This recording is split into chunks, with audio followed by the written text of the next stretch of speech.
চিনি জাতীয় খাবারগুলো যারা অ্যাভয়েড করছেন তাদের জন্য আজকে দুর্দান্ত একটি কেক রেসিপি, যেটা চিনি ছাড়াই তৈরি হবে কিন্তু খেতে একদমই মনে হবে না যে এটা মিষ্টি ছাড়াই তৈরি। এত বেশি মজাদার হয় খেতে, আপনারা অবশ্যই বাসায় একবার হলেও ট্রাই করবেন। কলা নিয়েছি ৩টা। তো এখানে ছোট সাইজের কলা নিয়েছি বলে আমি ৩ পিস নিয়েছি। আপনারা যদি বড় সাইজের নেন তাহলে ২ টো এখানে ব্যবহার করবেন। প্রথমেই কলাগুলোকে ভালো মতো করে ম্যাশ করে নিতে হবে যাতে ভেতরে কোনো গোটা ভাব না থাকে। এরপর কলার মধ্যে দিয়ে নিচ্ছি ২ টেবিল চামচ পরিমাণ কোকো পাউডার। অবশ্যই ভালো ব্র্যান্ডের কোকো পাউডারটা নেওয়ার চেষ্টা করবেন। কলার সাথে কোকো পাউডারটাও ভালো মতো করে মিশিয়ে নিতে হবে। এরপর নিয়ে নিচ্ছি ১টি ডিম। তো আমি যে সাইজের কেক তৈরি করব এখানে ১টি ডিমই যথেষ্ট। তো সব কিছু আবারও ভালো মতো করে মিলিয়ে নিচ্ছি যাতে ডিমটা ভালো মতো কলার সাথে মিশে যায়। এই পর্যায়ে দিয়ে নিচ্ছি 1/2 টেবিল স্পুন পরিমাণ বেকিং পাউডার। অবশ্যই বেকিং পাউডারটা ব্যবহার করতে হবে। আবারও সব কিছু মিলিয়ে নিচ্ছি। এই পর্যায়ে দিয়ে নিচ্ছি 1/2 কাপ পরিমাণ ওটস। সব উপকরণগুলো একটা একটা করে দেওয়ার পরে আমি কিন্তু ভালো করে মিশিয়ে নিচ্ছি, আর এই কাজটা অবশ্যই করতে হবে, ভালো মতো করে মিলিয়ে নিতে হবে। এই পর্যায়ে নিয়ে নিচ্ছি 4 টেবিল চামচ পরিমাণ টক।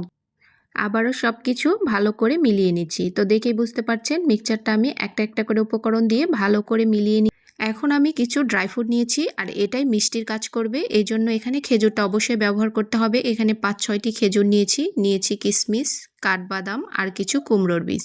সবগুলো ছোট টুকরো করে কেটে এই কেকের মধ্যে ব্যবহার করছি।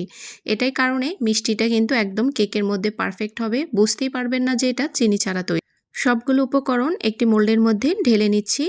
তো মোল্ডের নিচে আমি একটা পেপার বিছিয়ে নিয়েছি।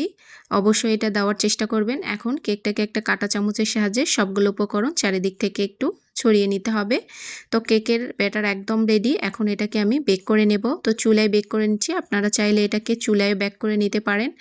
এখন আমি এটাকে 30 মিনিট ঢাকনা দিয়ে একদম কেকের মতো করে বেক করে নেব। তো 30 মিনিটের মধ্যেই এই ওটস কেকটি একদম তৈরি হয়ে যাবে।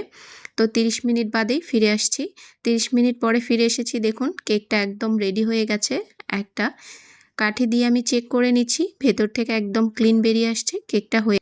পুরোপুরি ঠান্ডা করার পরে কেকটাকে আমি মোল্ড আউট করে নিয়েছি। অবশ্যই ঠান্ডা করার পরেই কেকটাকে বের করে নিতে হবে।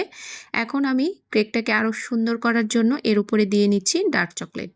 অবশ্যই ডার্ক চকলেটটা দেবেন কেকটার আকর্ষণীয় লুক আনার জন্য। অবশ্যই এটা দিলে খেতেও বেশ ভালো লাগবে। উপর থেকে আরও কিছুটা বাদাম ছড়িয়ে দিচ্ছি। একদম তৈরি হয়ে গেছে দুর্দান্ত স্বাদের চিনি ছাড়া ওটস কেক। আর এই কেকটা খেতে এত বেশি দুর্দান্ত, একবার অবশ্যই বাসায় তৈরি করে দেখবেন। বাচ্চারাও কিন্তু অনেক বেশি মজা করে খাবে, এবং যাদের ডায়াবেটিক্স আছে তারাও অনায়াসে এই কেকটি খেতে পারবেন, এবং যারা ডায়েট করছেন তারাও খেতে পারবেন।